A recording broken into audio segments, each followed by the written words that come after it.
Hello, welcome to another Business Talk show brought to you by the Sharonville Chamber of Commerce. Once again, my name is Dave Sperry. I'm a local business owner, and I've been a member of the Chamber ever since I opened my business, which has been almost 7 years ago.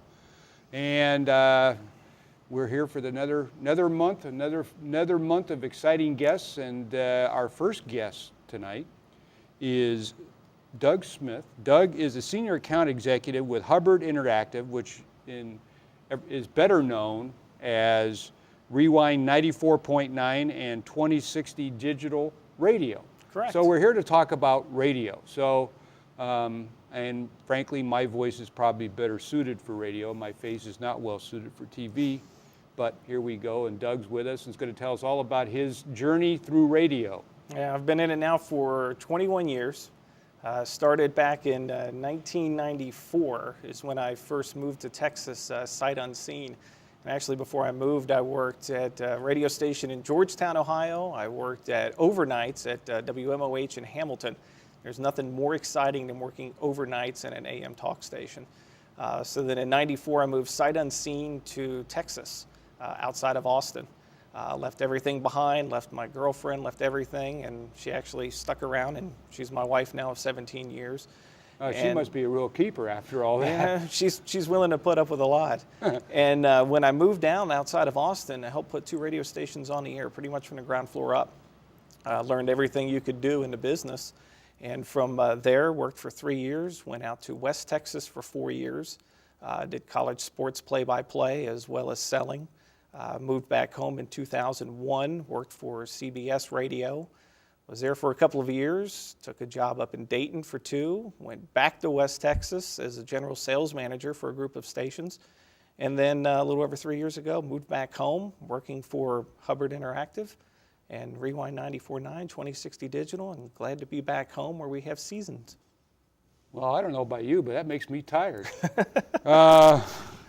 And we all know that advertising is obviously a necessary element or component of the success of the business, but there are a lot of moving parts to doing it correctly, aren't there? Yeah, correct. And really there's 3 main ways that a business can grow their business.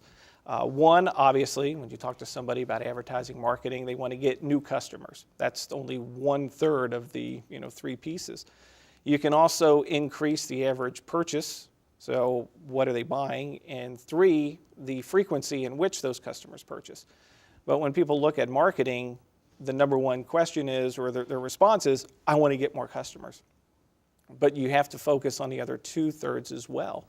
Because if you increase the average purchase, the average ticket, or you increase the frequency in which they buy, that one customer actually means a lot more over the lifetime of that customer. So when you're looking at a game plan, those 3 things you want to look at, because you can't be all to everyone. So you have to look at it and go, who are we trying to accomplish with this campaign? And gear it towards that. Because if you fall into the trap of trying to be and spread your message to everyone and tell them everything that you do, you fall into some serious traps. Sometimes less is more. Exactly. What are common traps that businesses fall into when they advertise their business? Really, the main one is that they try to, as I just stated, they want to cram everything that they do inside of 30 seconds or in 60 seconds. And what happens is your point doesn't stick. There's a good friend of mine who's also a fellow member here of the Sharonville Chamber, Michael Davis, who owns Speaking CPR. And he was helping me on some presentations a couple months ago, and he gave me an analogy he uses to help people understand when they're giving presentations, to focus on one item. And it transfers over into the world of marketing.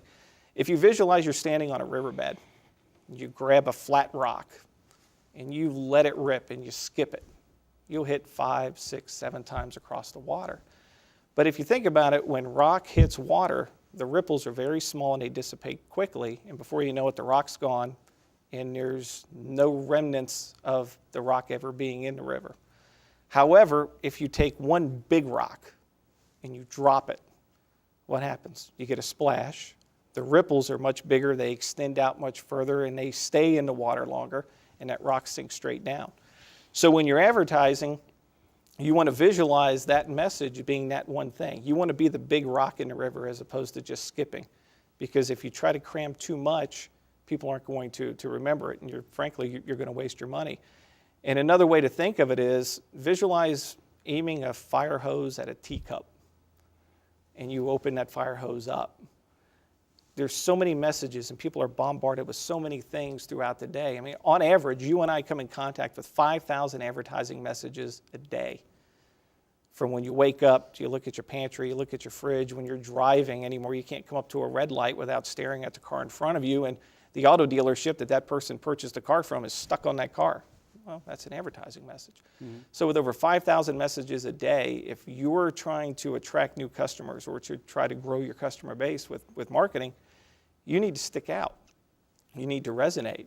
And so one topic, one aspect, that's what you need to focus on with the commercial message. And one of the best ways to do that is using emotion instead of logic, because people buy based on emotion and they back it up with logic. And if you follow those steps, then your campaign has a good start. So how does emotion and logic play into advertising? Well, think about it when you go to the store, Walmart and all these places, they have the candy aisle right there next to it. You know you don't need that candy bar, but you'll talk yourself into it. Or if you're buying a big screen television, maybe you don't need that 60-inch. You have a smaller one, but you'll talk yourself into it. Where do you think buyer's remorse comes from? It's because you go, I want it, and a couple days later, logic kicks in. You start to rationalize, why do I have this? But people buy based on emotion, and they back it up with logic. So there's a reason they don't put broccoli by the checkout stands as you're leaving? There you go. Yeah, okay. Rather have a Twix bar. But to do it right, does it take a big budget? Actually, no. That's a huge misconception. It would be great if everybody had the budget of a Fortune 500 company, but when you're dealing with small and medium-sized businesses like people who are members of the chamber, what you want to do, especially on the radio side, and I've been in it for 21 years, is you want to own a segment. But what happens is people will try to spread their budget out way too thin. For example, if this pin was a solid piece of metal, you couldn't bend it. It's short, it's compact. But if we took this and spread it out 20 feet that way, 20 feet that way, we could bend it. Why? Well, because you spread it out and it's weak. So with an ad budget, you don't need a lot of money, but own what it is you're doing. On the radio side, maybe you only run in mornings, or you run during the evenings, or you only run during the weekends. I have several accounts right now that they only run on the weekends. They don't have the biggest budget, but they're there consistently over and over again. And that's the proper way to try to make your budget. If you try to do too much with too little, it's not going to be effective. How does the buying cycle of a business play into their marketing approach? Every business has a different buying cycle. If you're a restaurant, you know people are going to eat 3 times a day, so you at least have those opportunities to try to get them in. If you sell boats, people might buy a boat once every 4 years. So every business has a different buying cycle, but the point is, on average, only 3% of the population is in the market right now today to buy a specific product or service. So no matter what you do, only 3% of the population is ready to do business now. That leaves 97% who aren't. Yeah. But so many advertisements go after the people that are, if you want to call it the low-hanging fruit, the people who are ready to buy now. And they ignore where the masses are. So the buying cycle is, you have to know what the buying cycle is for your business, but if you advertise when they're not in the market, as they get closer and closer, if you visualize a bullseye, and that bullseye is where they're ready to buy, you have a greater chance of doing it. There's a term, it's called a reticular activator, where everyone who's purchased a car, if you've noticed that when you decide, I'm buying a Ford Focus, all of a sudden you see Ford Focuses everywhere. Well, there's a reason for that, because now your mind's open to it. You're seeing them. Same thing with a business. The more you advertise, the more people get to know you. When they're in the market for your product or service, you're more apt to get their business. Yeah, you like to say that advertising in business is like playing the financial market. How in the world does it, what does that mean? Well, if you had $5,000 today and you went to your financial planner and you told them to invest it, would you walk back in 30 days later and say, okay, I'm ready to cash out, I want to see what my investment is? No, it's a long-term plan. What's the same thing with advertising? Unfortunately, if you look at it as an expense, that's when you'll say, well, I'll try this for a month or two. and advertising is an investment in your business. So you have to look at it the same way you plan for your retirement. It's something you're going to have highs, you're going to have lows, but over the long term, it starts to grow. It's the same thing with advertising. So it's an investment, not an expense. So what is the sales trap? The sales trap is training your customers to think of you only when you're having a sale. And again, it goes back to that bullseye where there's 3% of the population's ready to do business with you now. So what happens is businesses will, it's advertised 30% off, 30% off. They're always having a sale. Mm-hmm. What happens is you train your customers to think of you only when you're having a sale. Well, that 30%, you'll run out, you'll plateau. So now to get that same effect, you need 40%. And then that runs out. Now you're 50%. Well, now you're cutting into your margins. So you're a small, medium-sized business. Your margins are small enough as it is. So a long-term plan, like we said, investment over expense, is long-term advertising. Let people know who you are, what you can do for them, and the benefits of doing business with you without sacrificing having to sell and sacrifice all of your margins.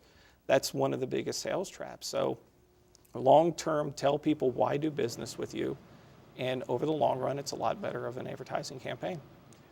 So the next big hot topic is social media. So how has social media changed the landscape of advertising? Social media is shaking things up. Look back, say, 15 years ago, and websites were the thing. Mm-hmm. Everyone had to have a website, but you had 3 different categories. You had the people who said, I'm not worried about that. I've never used one. My business is great. It's a fad. You had another category who put their toe in the water. They have a website, wasn't that great.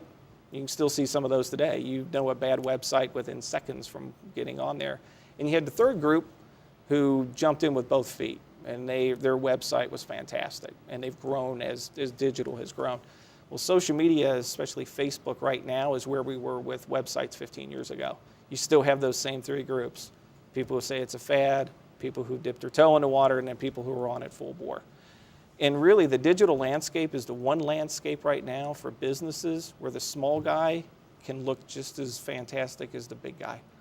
Where, radio, maybe you don't have the budget to run all day, all week, and you own a smaller segment. But on digital, you can have the same presence as the big guys. You can look the same. And that's really where digital as a whole has really just leveled the playing field. But it's trying to get over the hump of understanding what it is, how it changes, how things always change, and maximizing it for really what it is. Well, we think we've all learned a lot, but if someone wants to get a hold of you and perhaps advertise on one of your radio stations, what's the best way for them to go about doing that? Well, my phone number straight to my desk is 699-5132. My email is dosmith@hubbardinteractive.com. That's a really long email address. So phone number is best. Those are the 2 best ways to get a hold of me. I'm also on LinkedIn, and I'm big into networking, so chances are you'll find me somewhere here in the city. Well, we appreciate you coming in and sharing all that with you, and Thank we you. appreciate all you tuning in to another Business Talk show brought to you by the Sharonville Chamber of Commerce, and we will be right back.